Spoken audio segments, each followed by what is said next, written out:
ಎನ್ನುವುದನ್ನ ಅವನ ಮಾತುಗಳಲ್ಲಿ ಹೇಳಿ.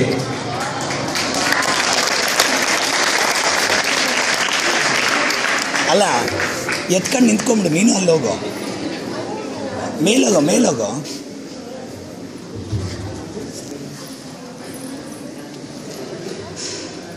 ಹಲೋ, ವಿವೇಕಾನಂದರು ಈ ಚಿಕ್ಕ ಮಗುವಿನಲ್ಲಿ ಹೇಗೆ ಇನ್ಸ್ಪೈರ್ ಮಾಡಿದ್ದಾರೆ ಅಂತ ನೋಡಿ.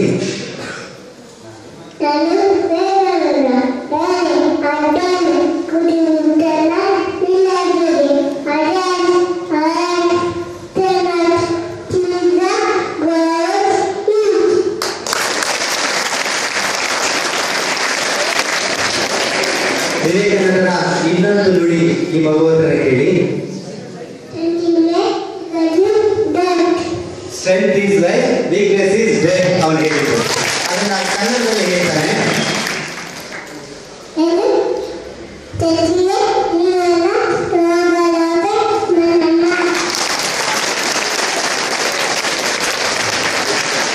ನಿಮ್ಮೆಲ್ಲರ ಭವಿಷ್ಯದ ಬಗ್ಗೆ ಒಂದು ಚಿಂತನೆ, ವಿವೇಕಾನಂದರ ಚಿಂತನೆ, ಅದನ್ನ ಈ ಮಗು ಹೇಳುತ್ತೆ ಕೇಳಿ.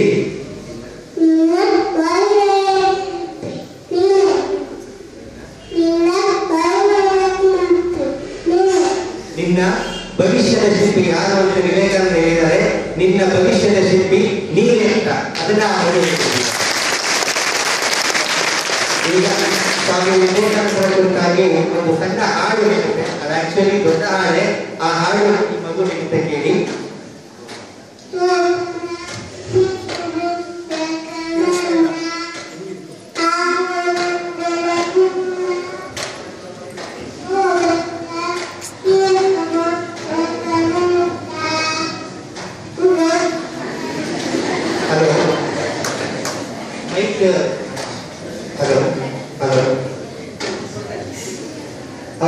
ಹಾಡು ಫಸ್ಟ್ ನಾನು ಹೇಳ್ತೀನಿ ಕೇಳಿ.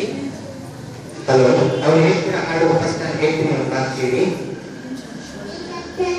ಸರಿ,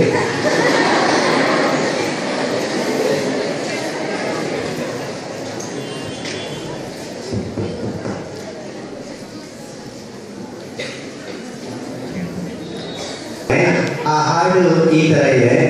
ಓ ಬಂದ ಶ್ರೀ ಗುರು ವಿವೇಕಾನಂದ, ಮೊರೆಯುವ ಕಡೆಗೆ ಹಾರಿ ಧುಮುಕಿದ, ತೆರೆಗಳ ಸೀಳಿದ, ಈಜಿದ, ನುಗ್ಗಿದ, ಗಟ್ಟಿ ಬಂಡೆಯಲ್ಲಿ ಬೇರೂರಿದ, ಬಾನೆತ್ತರ ಬೆಳೆದ, ಬೆಳಗಿನ ಗೋಪುರವಾದ.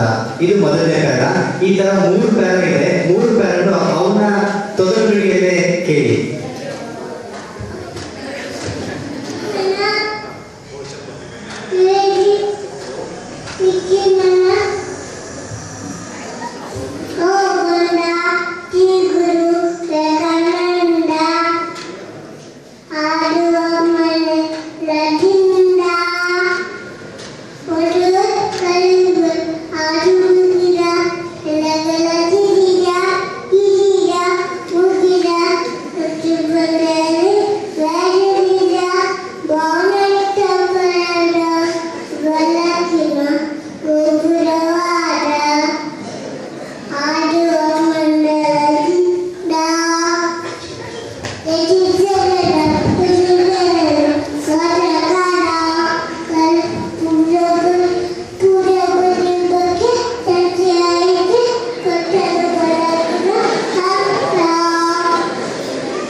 ವಿವೇಕಾನಂದರ ಗುರುಗಳಾದ ಶ್ರೀ ರಾಮಕೃಷ್ಣ ಪರಮಹಂಸರ ಕುರಿತಾದ ಒಂದು ನಾಮಾವಳಿನ ಈ ಮಗು ಹೇಳಿದ್ದೆ ಕೇಳಿ.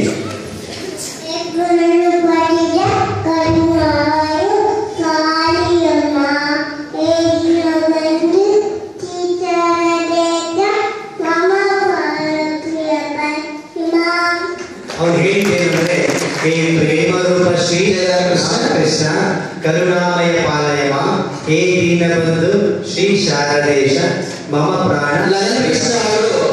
ತುಂಬಾ ಚೆನ್ನಾಗಿ ಫೀಲ್ ಆಗಿದ್ದಾರೆ. That is the energy of Swami Vivekananda.